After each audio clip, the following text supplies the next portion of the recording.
right.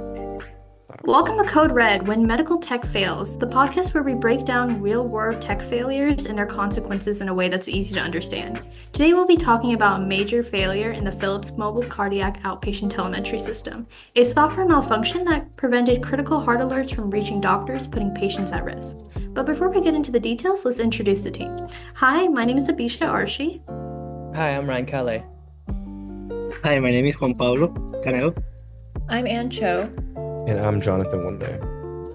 All right, and in this episode today, we'll be breaking down what went wrong, the patient, impact on patient and doctors, why this happened, and the ethical concerns surrounding the recall. And let's get started with the basics. So what exactly is the MCOT system and how is it supposed to work? MCOT, or Mobile Cardiac Outpatient Telemetry, is a wearable heart monitor that continuously records and transmits ECG signals to the cloud-based system. MCOT is designed to immediately flag dangerous medical conditions which can lead to sudden cardiac arrest. The goal is early detection. Wow, that sounds like an important tool. How does the software handle these alerts? Well, the system uses pre-programmed rule-based algorithms to analyze ECG signals.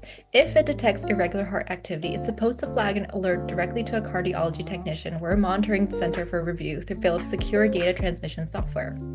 Sounds like a solid system. So what went wrong? Between July 2022 and July 2024, Philips found that some ECG events in the monitoring service application, or MSA, were improperly routed when unreviewed. The issue, caused by a software configuration error, was later corrected. Abisha, what type of medical emergency could have happened because of this? Well, this failure puts patients at risk for strokes, cardiac arrest, and sudden death. Patients with atrial fibrillation who didn't get alerts could have suffered from strokes due to untreated blood clots. Patients with ventricular tachycardia could have faced high-risk sudden cardiac arrest since their irregular heartbeats weren't flagged. And patients with heart block could have developed dangerous bradycardia, leading to fainting or sudden death. Well, this had to have impact hospital too, right?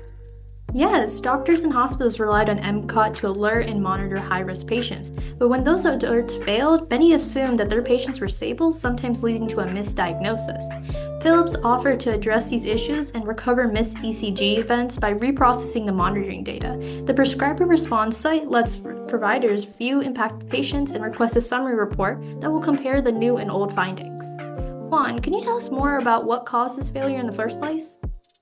Of course, it all comes down to a bad software design. The MCOT system was programmed to prioritize and filter alerts, but instead of identifying possible dangerous heart failures or heart blocks, the system misclassified them as not urgent. Was this a glitch or a deeper design flaw? This wasn't just a glitch, it was a system-wide software failure due to incomplete validation and lack of redundancy. There was no backup system to catch errors, meaning that once an alert failed, it was gone. Did Philips know about the issue? Yes, the FDA issued a Class A recall on November 20 of 2024, but instead of removing the devices, Philips realized a software correction to fix the issue remotely, focusing on reprocessing data and improving alert transmission. And were patients allowed to keep using their devices? Yes, under the same class recall, patients could continue using their MCOT monitors while Philips working on fixing the software issue. Wow, Ryan, let's start with the basics. The ACM Code of Ethics outlines key principles for ethical behavior in technology. What are the biggest violations in this case? Yeah, one of the biggest ethical violations here is 1.2 avoid harm. The lack of redundancy testing for the software caused 109 injuries and 2 confirmed deaths. Wait, what about the transparency? How open was Philips about this issue? This is where 1.3 be honest and trustworthy comes into play. Philips issued an urgent correction notice to hospitals and clinics, placing the responsibility on healthcare providers to relay the information to their patients.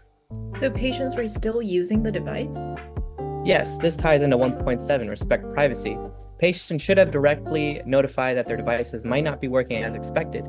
Even though Philips and the FDA made efforts to correct the issue, some patients were still unknowingly relying on a system that wasn't fully functional during that time. Wow, that's insane. Jonathan, can you tell us more about the professional responsibilities of this case? Yeah, sure. 2.5 gave comprehensive and thorough evaluations was violated.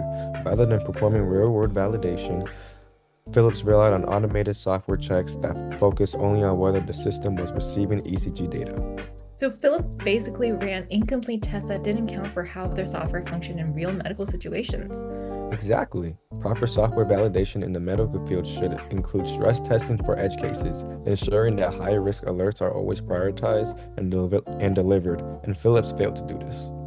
That brings us to another key responsibility, 2.9, design and implement systems that are robust and secure.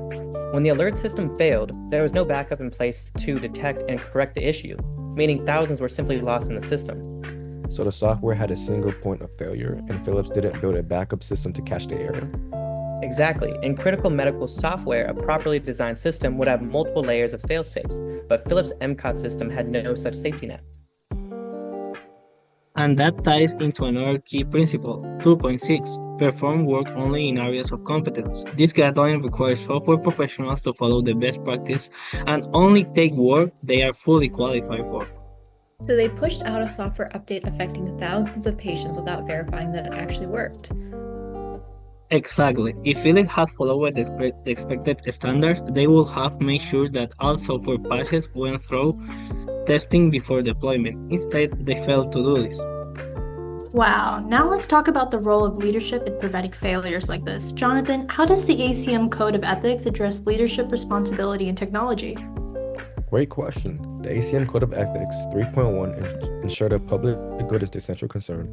In this case, Philips should have addressed the software issue before patients were harmed. Instead, their slow recognition of the problem and delayed action resulted in preventable injuries and deaths.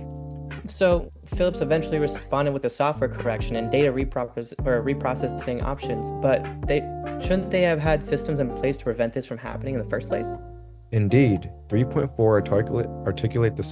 articulate and support policies that enhance the public good is being affected. This means that companies like Philips should have had clear policies and conducted routines through software evaluations in place for regular audits and quality control of their medical software. So, what does this mean for the future of medical technology? Should companies be required to implement stricter oversight? Absolutely. If Philips had stronger internal policies for software auditing, they might have been able to identify the issue before it ever reached patients. This is exactly why ethical leadership in tech matters. Medical technology has the power to save lives, but only if companies are responsible enough to make patient safety their top priority. This case highlights why software reliability is critical in healthcare. Companies must prioritize rigorous testing, transparency, and patient safety, or lives will be lost. So if another company was developing a similar device, what should they do differently?